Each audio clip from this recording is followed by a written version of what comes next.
Criterio. Una entrevista de Mix de Medios.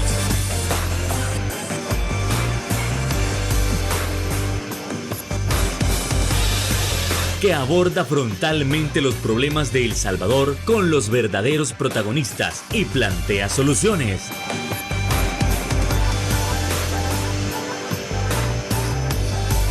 Criterios. Hola, ¿qué tal? Muy buenas noches, sean todos y cada uno de ustedes nuevamente bienvenidos a una emisión aquí en Criterios en este 8 de octubre. Como siempre, es un placer que usted esté con nosotros para abordar esos temas tan importantes que acontecen en la nación. Estamos a 8 de octubre y eso significa que a nivel académico, a nivel escolar, estamos llegando al final de este año, al final de este proceso educativo 2024. Pero hay que evaluar un par de cosas, hay que realizar un par de consideraciones. Por ejemplo, para este año, una de las cosas sumamente novedosas, o al menos que se viralizó y se evidenció, es la violencia en los colegios, o más bien, entre colegios. Algo que se suponía que ya había sido superado. Además, es de analizar cómo se está cerrando este año. El nivel de deserción ha sido menor, ha sido mayor, se mantiene. Y los cambios para el próximo año, es cierto que existe un planteamiento sobre modificar o desaparecer algunos turnos vespertinos. Bueno, sin más lo vamos a estar dialogando esta noche con nuestro invitado especial. Estamos hablando del presidente de la Asociación de Colegios Privados de El Salvador, el licenciado Javier Hernández. ¿Qué tal, licenciado? Buenas noches. Buenas noches, mucho gusto y muchas gracias por la invitación, Fernando. Siempre es un placer estar en Criterios. Encantado que nos pueda volver a acompañar. Ya teníamos ratitos, pero... Sí, ya ratos, ya estamos descansando varios días. Claro, pero precisamente lo tenemos acá para poder abordar esos temas que se han vuelto sumamente complicados en estos últimos días. Y es que la gente con este primer punto se puede preguntar, mire, ¿no se suponía que esta riña en los colegios o entre colegios e instituciones ya había sido superada totalmente? ¿Qué es lo que ha sucedido? ¿El sistema no ha estado a cargo de la vigilancia o de la misma protección de estos? ¿Esto se puede calificar como un retroceso? ¿O simplemente nunca hubo avance? Por favor, licenciado. Bueno, tenemos que aclarar que no estamos hablando de violencia entre colegios. El esquema que se ha utilizado en ambos casos que se ha viralizado es el tema del Instituto Nacional General Francisco Menéndez y el Instituto Nacional Técnico Industrial, que ambos son instituciones públicas. Sí. Y también el tema de Chalatenango, que es un tema de jóvenes de una institución educativa pública. Entre instituciones educativas privadas, por el momento nosotros tenemos controlado el sistema. Gracias a Dios no hemos tenido que lamentar acontecimientos que tengan que ver con similares situaciones como las que estamos viendo en este tema de redes sociales. Pero hay que decir que hay que distinguir el accionar del centro educativo, en tanto que hay responsabilidades para las autoridades y para los docentes y el esquema organizacional del centro educativo, y hay responsabilidades que pueden ser cumplidas por ellos y otras que no. Por ejemplo, los eventos que tengan que ver con acciones de los estudiantes fuera del centro educativo son exclusivamente responsabilidad del hogar, de la familia. Son, digamos, obligaciones que debe de cumplir el padre de familia, la madre de familia. En caso que no están ellos como autoridad, es la abuelita, el abuelito o algún familiar que esté a cargo de los jóvenes que, aunque estén en edad escolar, les corresponde, cuando están fuera del centro educativo, a la autoridad del hogar vigilar, acompañar al estudiante en su desarrollo, digamos, social. Y este es el caso que nos ocupa en lo que hemos conocido de estos acontecimientos. A nosotros como educadores, como personas que nos encargamos del sistema educativo del país, no nos agrada de ninguna manera, creo que a nadie, que acontecimientos de este tipo pues puedan verse como una pantalla Claro. de país, porque no vendemos un país como el que estamos queriendo Hacer ver. imponerle Sí, sí, a sí. Latinoamérica o al mundo sobre los grandes cambios que estamos viviendo, sobre el tema de seguridad y sobre el tema de desarrollo, digamos, social que estamos viviendo. Eh, Sin embargo, también hay que decir, Fernando, que estos son temas eh, sumamente focalizados, digamos, un poco aislados. No se trata de una generalidad Sí, claro. de Es un eventos caso sumamente específico, ¿no? exactamente, una cosa que ha pasado, que lo ve en San Miguel, lo ve en Santa Ana, San Salvador, Chalatenango, La Paz.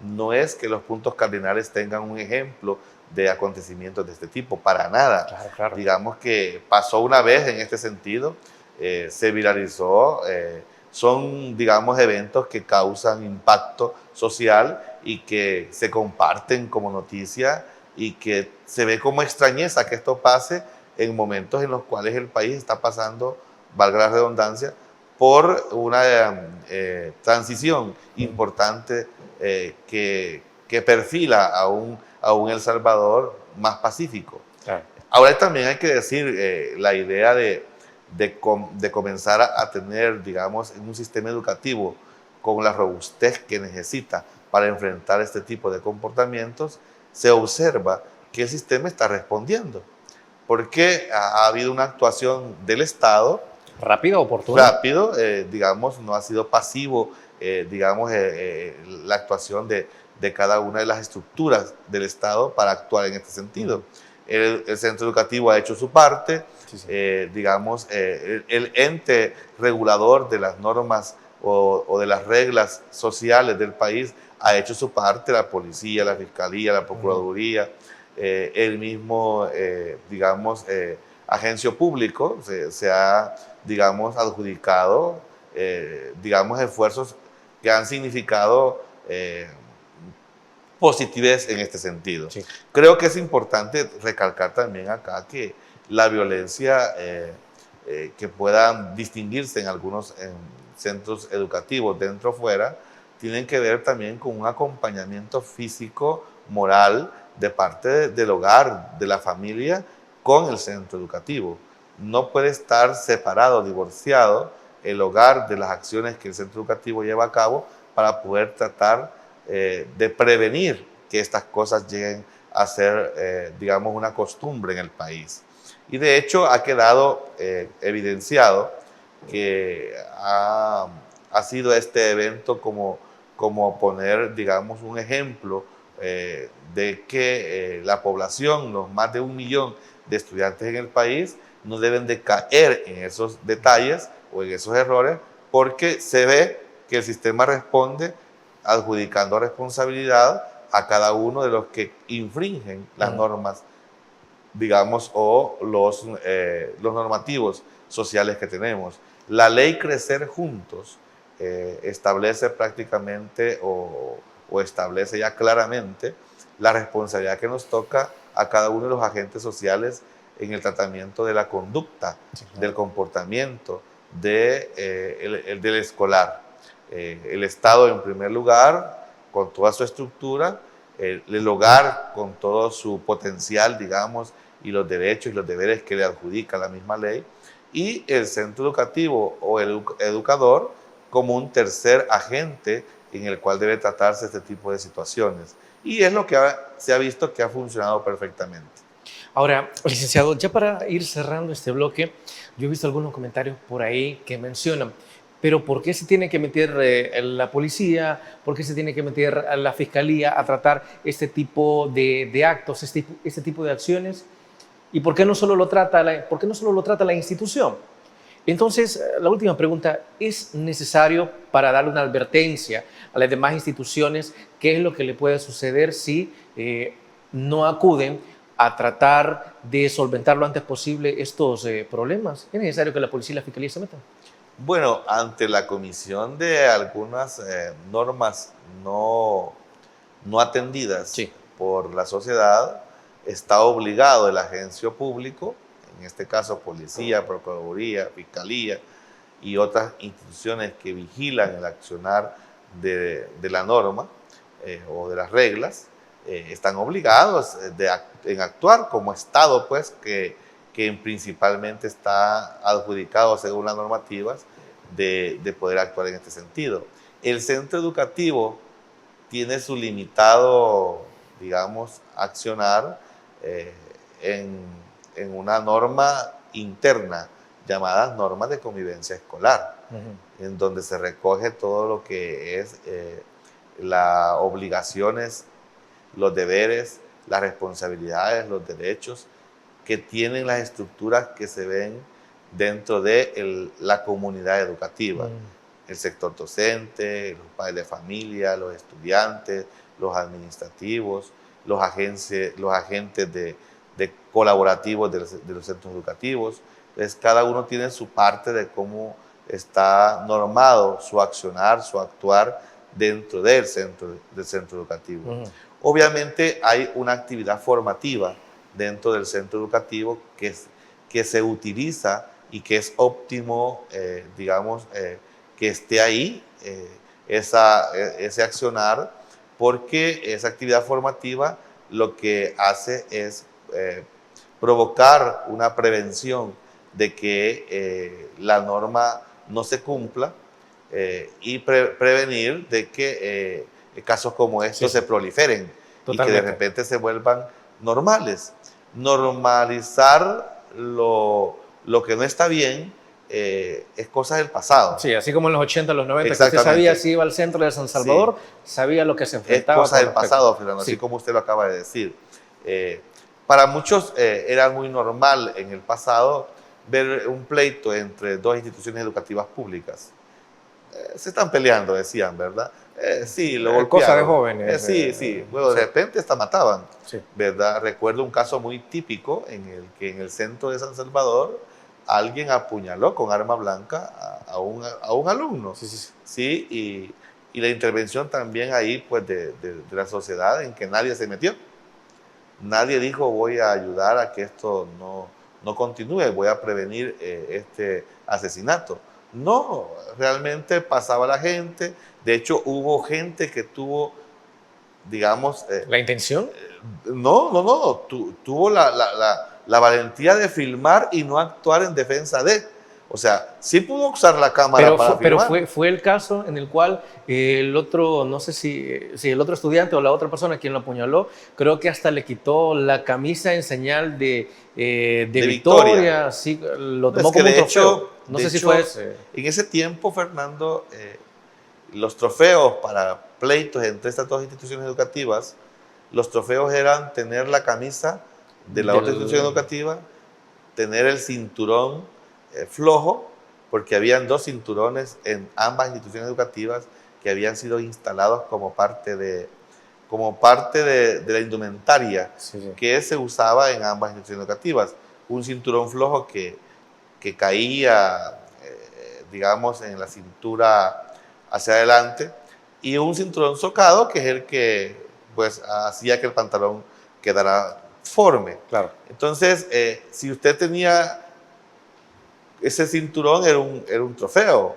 Si tenía dos, era mejor. Entre más tuviera, demostraba que tenía mayor autoridad, entre comillas, con respecto a sus compañeros. Y era un líder, de repente, de ese tipo de acciones. Entonces, se normalizaba eso en ese tiempo, y volver a normalizarlo en este tiempo es un riesgo que el sistema educativo público puede llevar, y es lo que debe de tenerse el cuidado, en tanto que dentro de la institución educativa se tenga la prevención de estos casos, y fuera de la institución educativa el hogar provoque que esto esté mejor tratado. Así tal cual. Bueno, así nos vamos a trasladar a la primera pausa comercial. No nos cambie, regresamos en breve.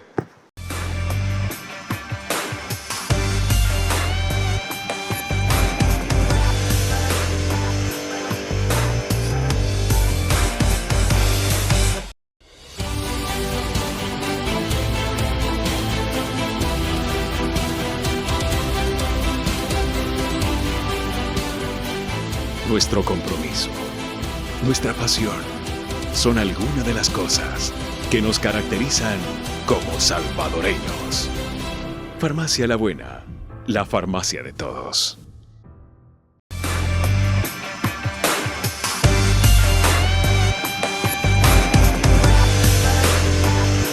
Si ya tocamos el tema de la violencia y de cómo tratar de neutralizarlos para que esto no se vuelva a normalizar, así como en los 80, así como en los 90, es necesario también abordar el tema de la deserción, ya que estamos finalizando año escolar. Y eso implica que hay que analizar y evaluar si la deserción aumentó, si disminuyó o realmente se mantuvo.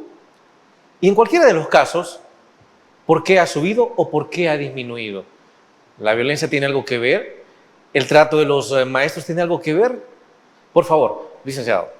Bueno, hay que distinguir ahí el accionar de las estructuras de la comunidad educativa, Sí. y hay que definitivamente atender que hay normativas vigentes que han sido renovadas y que estas han llevado a tener un país distinto al que perfilábamos antes en estas temporadas de los 80 y los 90. Recuerdo que había, y todavía está vigente, aún con estas normas nuevas, no se ha derogado, por ejemplo, en un normativo que nació específicamente por acontecimientos como los que acabamos de ver en estas redes sociales del INTI y del Inframen. Se llamaba Reglamento Interno, se llama todavía Reglamento Interno de Educación Media. No está en redes sociales porque está todavía escrito a máquina, de escribir. A máquina de escribir. Ni siquiera está pasado a computadora, como decimos, no está editado. Sí, nos hemos atrasado mucho. Sí, no, ese documento está legal porque, Sí. porque es un documento elaborado por el Ministerio de Educación de aquellos tiempos. Bueno, eso hace más de, ¿qué? 28, 30, 40. No sé, siquiera le podrían tomar foto cuando hay programas Sí, que extraen yo el texto. tengo alguna fotocopia Sí. de ese escrito, y ese documento fue creado exactamente por eventos de este tipo. De repente algunos que están nuevos en el Ministerio de Educación tal vez desconozcan que existe este documento, pero está ahí en la historia, y este documento habla de cómo el centro educativo debe tratar a los estudiantes que, llegaran a cometer algunas actuaciones como las que cometieron estos jóvenes, tanto en Chalatenango como en San Salvador. Pero definitivamente que la ley Crecer Juntos vino a instalar un nuevo modo de vivir, tanto en la escuela como en el hogar. Y ahí pues la reconversión de la sociedad es lo que nos está llevando también a tener claro, y aquí haciendo yo de abogado de la familia, porque pues no tengo aquí un padre de familia para que pueda también decir, pero es que nosotros como familia también tenemos estas limitantes, Sí. y hay que decirlo. De repente en el hogar, ahora que se está modernizando, digamos, el accionar de cómo educar a los hijos, puede haber un hijo o una hija que de repente exija al padre o padre de familia derechos que de repente puedan ser exigidos sin haber cumplido sus deberes, los hijos. Y bueno, sí, el hijo puede ser que exija alimentación, vestuario, vivienda, recreación, educación, etcétera, pero que tanto el estudiante está respondiendo con el cumplimiento de sus deberes. Ok, si eso está siendo, digamos, adecuadamente atendido, porque un joven entre 15 y 18 años es un joven potencialmente, digamos, abierto a poder tener una vida que de repente esté entre dependiente e independiente. Quiere decir que en algunos momentos se vuelve dependiente del hogar, en tanto que lo material se le puede administrar. Sí, así es. Pero no quiere ser independiente de sus obligaciones, y de repente no quiere cumplir con sus deberes, y de repente, pues, aunque esté estudiando, digamos que no está teniendo el mejor comportamiento en el centro educativo. Y eso, pues, ha pasado como por muchas, digamos, experiencias en las que ya han habido hijos que de repente amenazan a sus propios padres de que si no se les cumplen sus derechos, y que y que también si se les habla un poquito fuerte. También quieren demandar a sus propios padres, a sus propias madres de familia. Y en algunos casos los agentes, digamos, del Estado, llámese policía, fiscalía, etcétera, convierten los hechos de llamados de atención de los padres de familia en hechos violentos. En hechos violentos, violencia intrafamiliar, sí. Y en vez de apoyar la acción educadora del padre o madre de familia, de repente se presta esto para que se castiguen a los padres en vez de felicitarlos por llevar a cabo una acción formativa con los hijos. Claro que pueden haber casos como los que podemos decir que son extremos, en el caso que la violencia física se declare muy fuerte en el hogar o la violencia psicológica, y esto pues de repente pues se salga de las manos del papá o de la mamá, pero el simple hecho de tener, digamos, la oportunidad del padre de familia de llamar la atención al hijo en el hogar y que el hijo tenga que, por esa razón, demandar o llamar por teléfono al 911 y que llegue el padre de familia a tener, digamos, la oportunidad de verse avergonzado, sí, porque llega la policía a querer, digamos, regañarlo por actuar de una u otra forma educando a su hijo, pues eso también pone en ventaja al hogar en tanto que lo limita para poder actuar como deben actuar. Tal cual, a ver, ¿hasta dónde hemos llegado con eso, no? Porque solo el hecho de que usted mencione que de repente los hijos llegan a amenazar a los padres, y no digo que no hay alguno que otro caso de violencia intrafamiliar, claro que sí, pero el hecho de, ok, ¿qué pasa si se descubre que realmente no es violencia intrafamiliar? ¿Cómo se aplica esa acción educadora que usted mismo está mencionando? ¿Será que el sistema por ese lado sí podría estar fallando, podría tener un desequilibrio? Bueno, lo que pasa es que la composición social que tenemos como país tampoco es la mejor, no es la más óptima. Hace poco en otra entrevista hablábamos de este mismo tema y le decía, mire, el sistema conoce cuántos hogares están bajo la autoridad de papá, solo padre de familia. ¿Cuántos están bajo la autoridad de solo madre soltera? ¿Cuántos están bajo la autoridad de papá y mamá? ¿Cuántos están bajo la autoridad de un familiar, pero que no es papá ni es mamá? De repente es abuelo o abuela. ¿Y cuántos están bajo la autoridad de un amigo que no es familiar, bajo la tutela de quién está el estudiante? De repente no es alguien biológicamente, digamos, que son familiares, sino que son amigos. Entonces, y ya también hay que decirlo, cuánto abandono de hijos y de hijas hay físicamente, moralmente, materialmente, en tanto que puede existir la figura, pero no el acompañamiento de la figura como autoridad en el estudiante. Esa descomposición social que tenemos y que no es tan alentadora los números estadísticos que podemos manejar sobre esta situación, esta composición social provoca comportamientos como los que acabamos de ver. Si fuéramos a estudiar caso por caso de la violencia que tenga que ver en instituciones educativas públicas, vamos a identificar hogares que tienen desventaja en cuanto a su composición.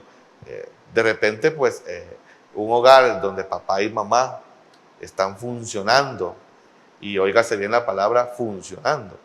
O sea, es sí, un porque hogar, usted se puede crear con ambos y puede estar mal. Exactamente, cuando es un hogar funcional, yo creo que es importante reconocer que ese hogar está haciendo su trabajo como se debe.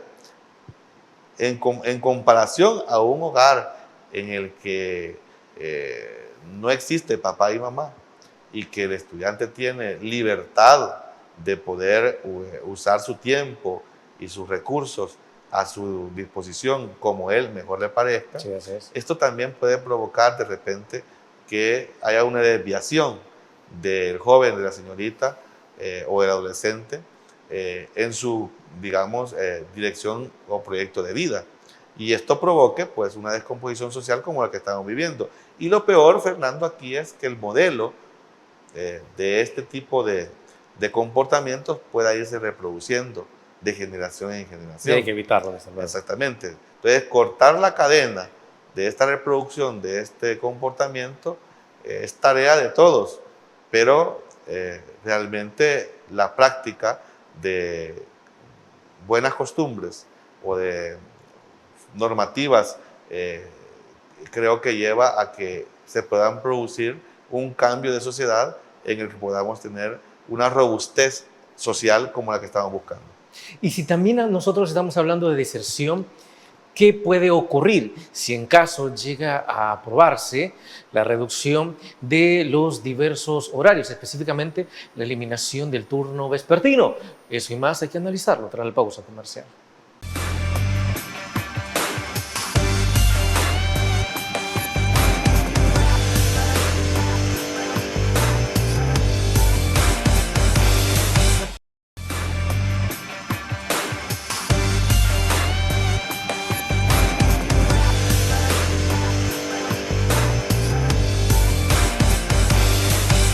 Y es que así como cerrábamos el bloque anterior, es necesario preguntarse si en cuestión de deserción lo que ocurrirá o lo que puede ocurrir próximamente será una vía para que ésta aumente. Es decir, si se elimina el turno vespertino o al menos parcialmente de algunos colegios o escuelas que puedan tener este turno, ¿qué impacto tendría en el sistema educativo? De cualquier manera, ¿qué es lo que se espera?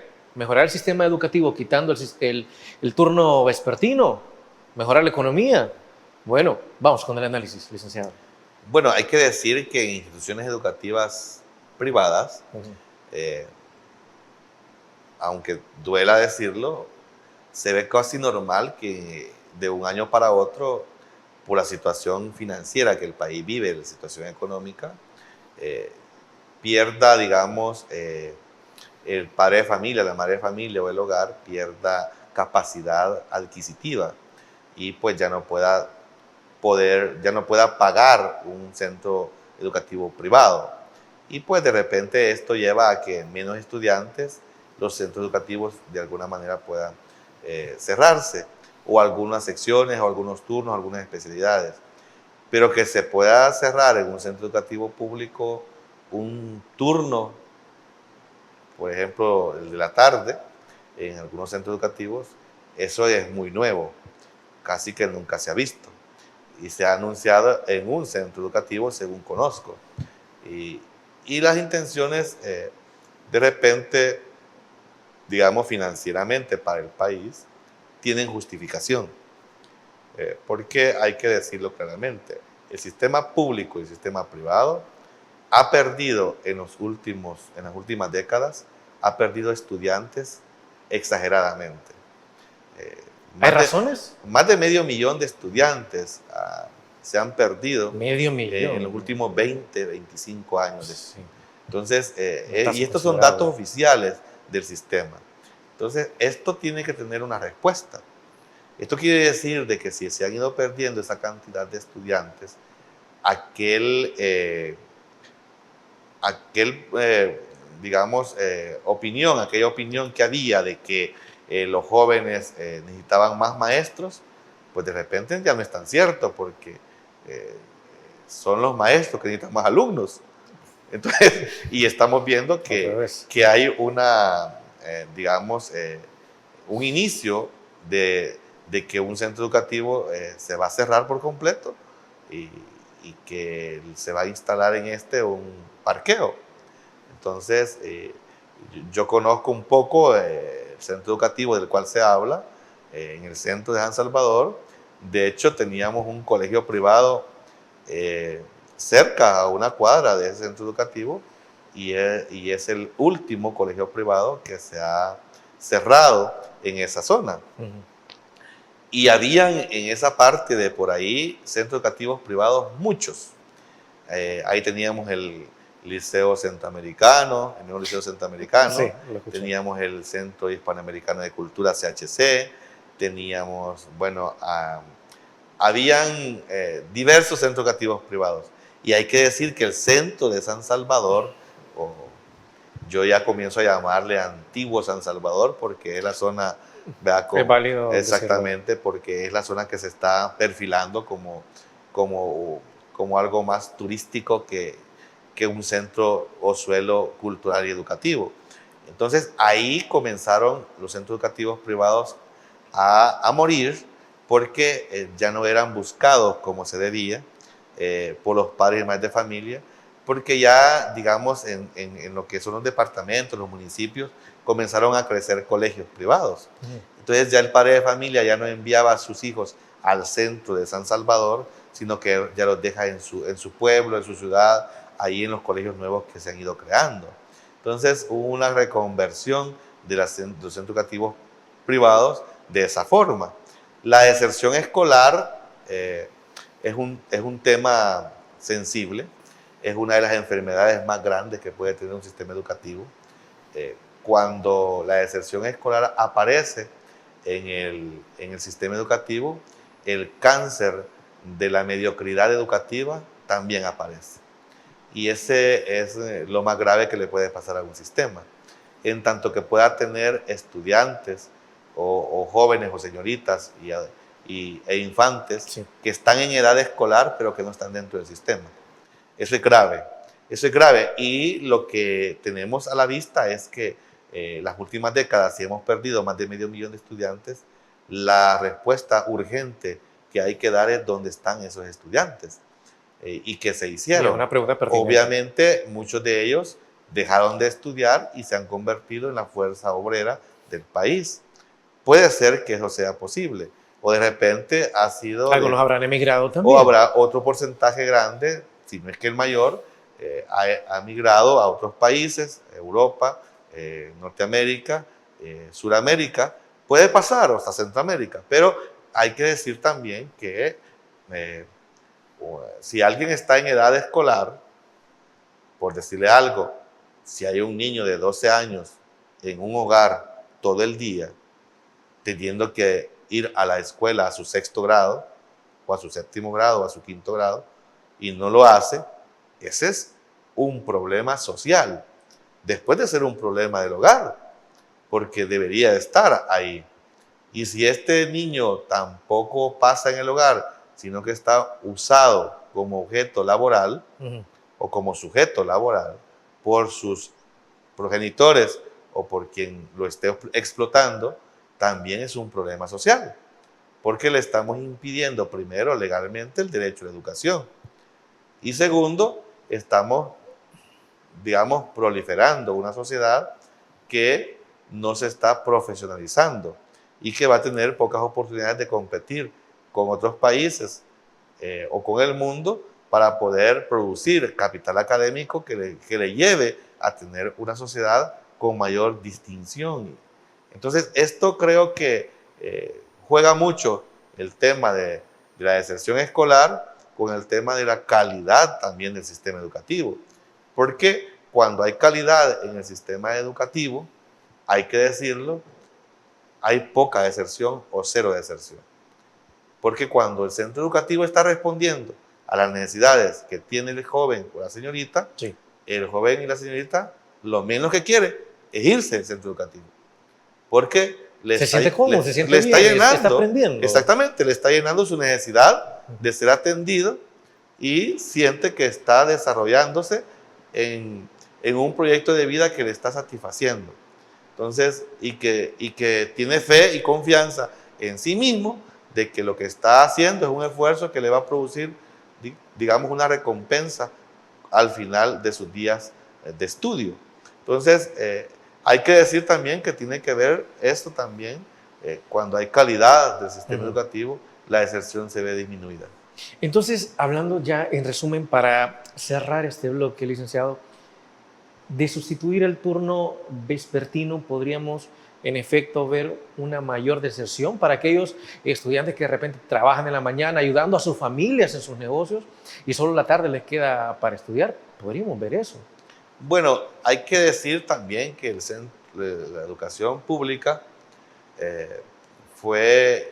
se fue instalando geográficamente en condiciones, digamos, más políticas que educativas. Bueno, sí.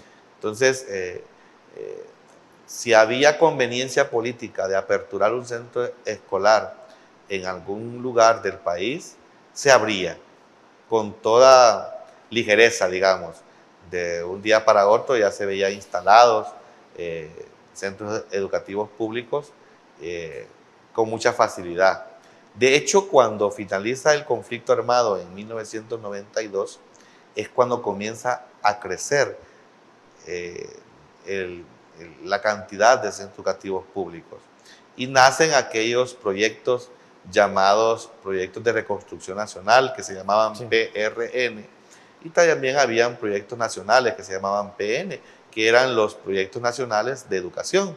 Estos proyectos llevaban consigo instalarse donde habían sido centros de conflicto armado, allá en el cerro, la montaña, en el caserío, el cantón, más que todo la zona urbana se compuso de centros educativos que hoy por hoy de repente son para el país digamos, una inversión bastante onerosa comparado con el producto educativo que debería de dar esa inversión. Por decirle algo, existe un tema de los centros educativos unidocentes. Unidocente quiere decir que solamente hay un profesional de educación en el centro educativo que atiende educación básica desde primer grado hasta noveno grado. Un solo docente. Y que este unidocente de repente tiene alrededor de unos 10 o 12 estudiantes. Y que este unidocente le toca todas las funciones que le pueden tocar a un centro educativo que tiene 20, 30, 40 docentes.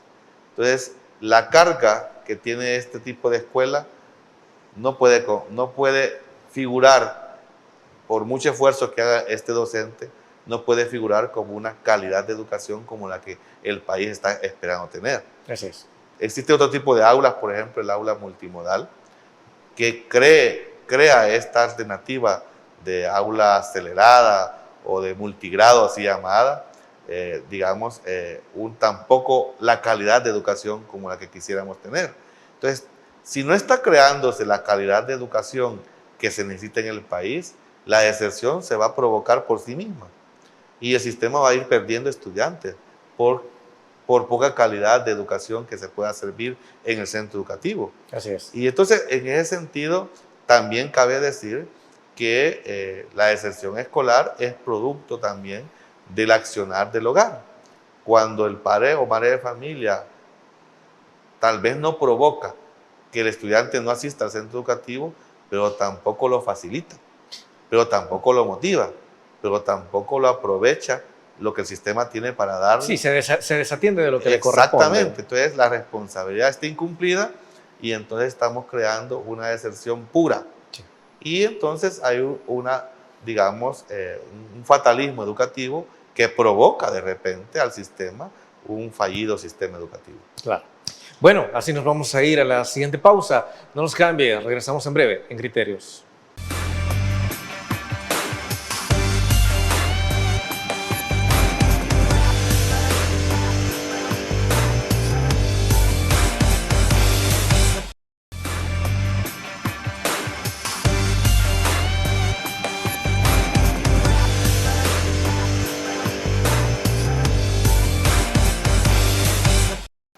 Y es que para 2025, otra de las circunstancias por evaluar es la modificación de algunos programas de estudio. Y de nuevo la pregunta, ¿es necesario transformar y cambiar estos programas de estudio? ¿Los actuales ya están desfasados? ¿Tienen alguna deficiencia tal cual? Licenciado Hernández. Bueno, hemos tenido a la vista desde hace algunos años la recomposición de la currícula nacional. Dicho esto, los programas de estudio, los contenidos, los temas, la metodología, los recursos a utilizar, todo esto tiene que ver con algo que se llama currícula. Sí, sí. Y esto es lo que ha venido modificándose desde algunos años para acá. Sin embargo, vamos muy lentamente, pero vamos caminando. Y hay una recomposición tanto en educación inicial, como es educación desde 2 años, 3, 4, 5, 6, educación básica de primero, de 7 años hasta 15 años, educación básica de 9º grado, y también educación media, que es 15, 16, 17 años, también ha habido una recomposición de currícula. Esto tiene que ver con que bueno, el país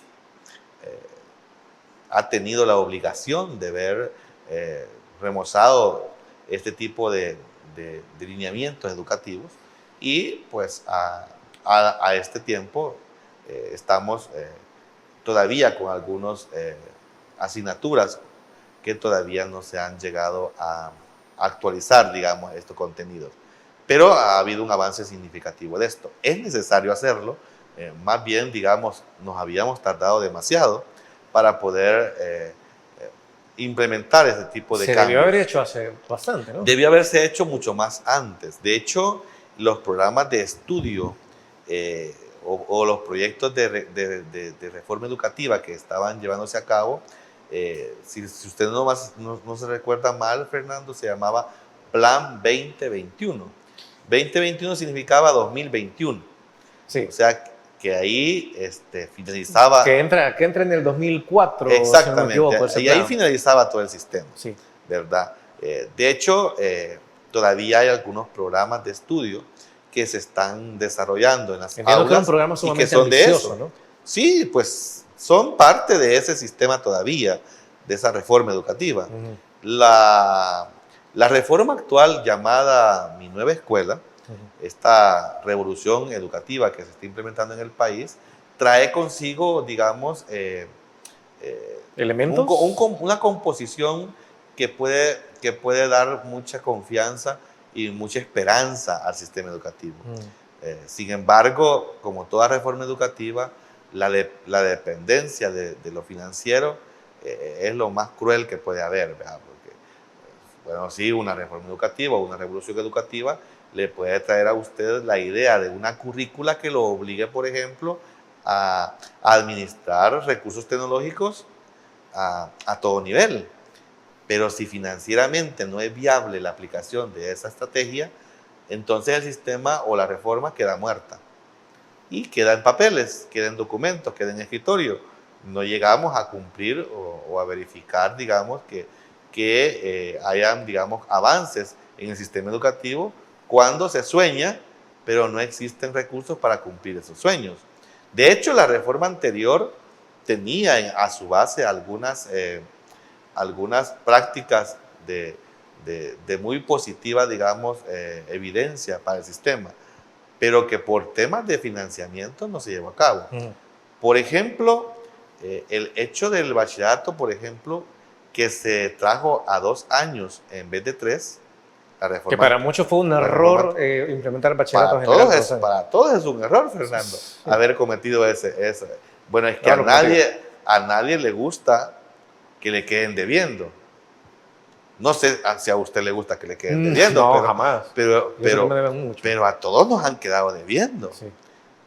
Desde el 98 para acá, ¿cuántos años? Para el 2004, y esto va a continuar según se ve, el bachillerato a la juventud le ha quedado de ver 1 año.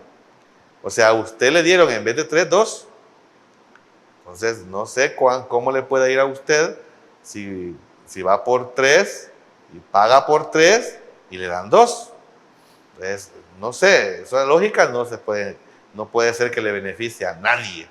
Y es lo que ha pasado en el sistema educativo, en educación media. De hecho, nosotros podemos ver las habilidades con las que salen los bachilleratos técnicos, que antes entiendo que era el 100% de bachilleratos, pero luego que se establece el bachillerato general, comparar las habilidades de un bachillerato general contra las de un técnico, realmente, me decía un docente, estamos sacando futuros profesionales con serias deficiencias. ¿Qué pasa si no logra encontrar un empleo formal? Bueno, puede poner un emprendimiento, al menos con las habilidades que previamente ya ha adquirido, pero en un bachillerato general, realmente, ¿qué termina de adquirir usted? Bueno, esto se le dio el nombre de general a este bachillerato, ¿verdad? De repente pudieran ponerle otro nombre, pero el hecho es de que, como usted muy bien lo menciona, un bachillerato de 2 años comparado con un bachillerato de 3, pues la distancia es bastante grande. Sí. Sin embargo, hay que decirlo, ¿hay opción para que el padre de familia decida por un bachillerato de 3? Claro que la hay. Pero cuando hay opciones más digamos, choteadas, digamos, en un lenguaje popular salvadoreño, o digamos, ganguero, pues, así como se llama la palabra, ganga. Mire, bueno, si es más, si al hogar salvadoreño le ofreciéramos un bachillerato de 1 año, le aseguro que lo llenamos. Porque todos estamos buscando, de repente como hogar, gastar menos, obtener lo mismo y con menos esfuerzo. Entonces Pero digo yo... yo, Creo que eso no se puede. mira, pues sí, pero si lo ofreciéramos, lo obtienen y lo buscan y lo consumen. Pero ¿qué tanta calidad puede haber en menos tiempo y con menos recursos en un bachillerato de 2 años cuando un técnico le ofrece mejores alternativas de 3? Es que el bachillerato, aunque sea general, si fuera de 3 años, le ofreciera al país mejores oportunidades a los jóvenes y a las señoritas. Así es. Eso está clarísimo, pero no está pasando eso. Bueno, y es así que nos vamos a la última pausa. No nos cambie, regresamos en breve en Criterios.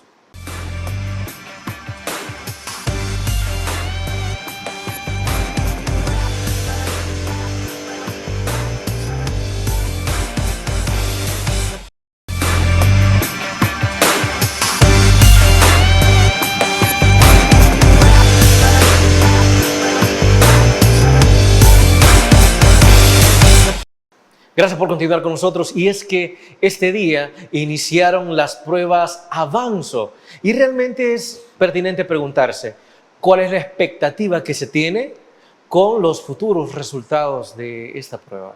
Licenciado.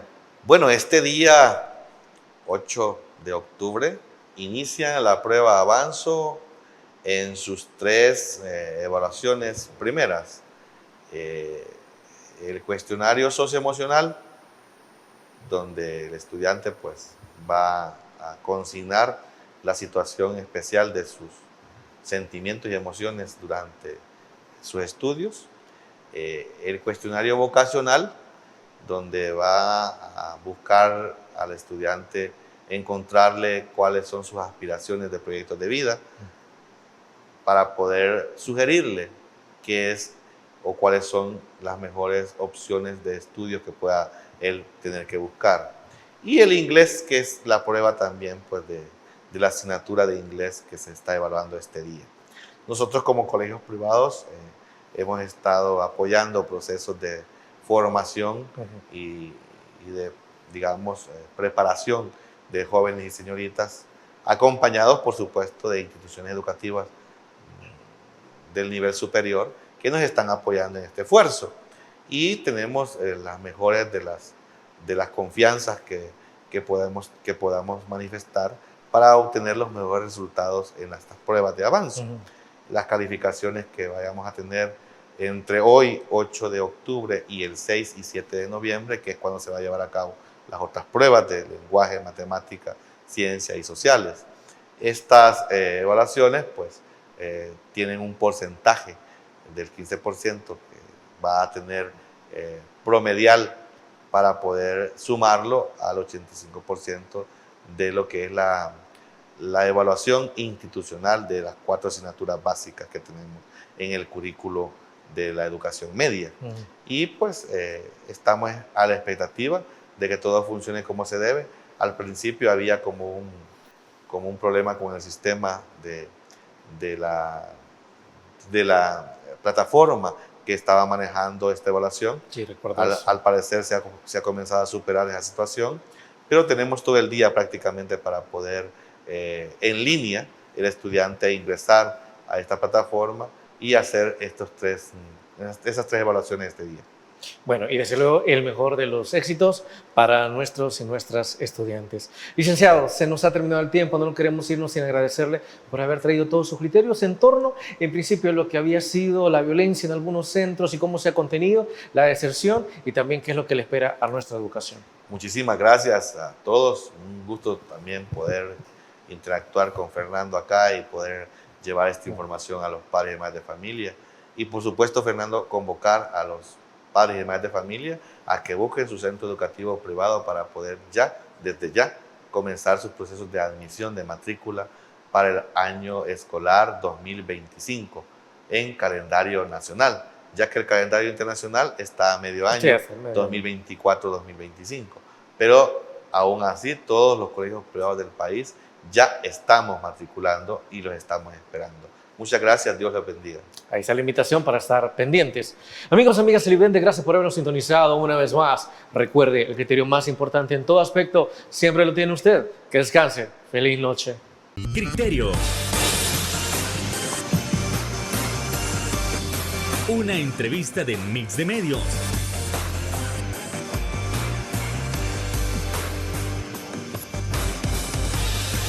Que aborda frontalmente los problemas de El Salvador con los verdaderos protagonistas y plantea soluciones.